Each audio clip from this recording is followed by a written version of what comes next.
Miranda Devine.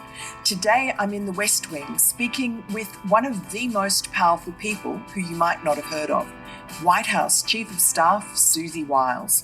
Thank you so much, Susi Wiles. Particularly, I wanted to ask you about these last couple of weeks have been momentous. Really, soon will be 6 months here. And looking at the accomplishments in totality, it's unfathomable. And the last 2 weeks have been even more so, between foreign leaders and peace and increased defense spending and a very strategic action on Iran, and soon to be, we hope, peace in Gaza, passing the One Big Beautiful Bill. I mean, the list is too long for even your long form podcast, but it's just been remarkable.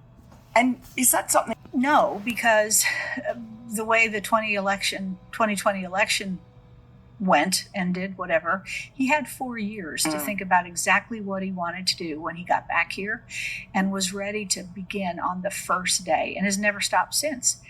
As you probably know as well as anybody, he never stops working.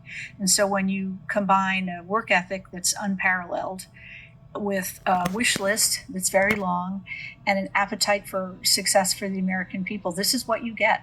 Yeah, hit the ground running. But I guess we see that Donald Trump works in Trump speed, warp speed. But that also means that the people who work for him do the same. Do you ever find it hard keeping up? I don't know of another mortal who could really keep up. Right. I work as hard as I can, and I think I do fine, or at least if I don't, he hasn't told me that yet.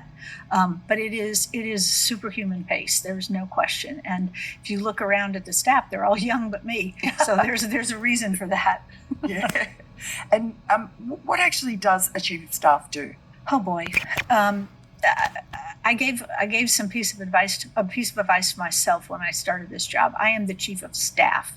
I'm not the chief of Donald Trump. And if I keep remembering that, then I know to facilitate what he needs and wants to be the president of the United States, leader of the free world.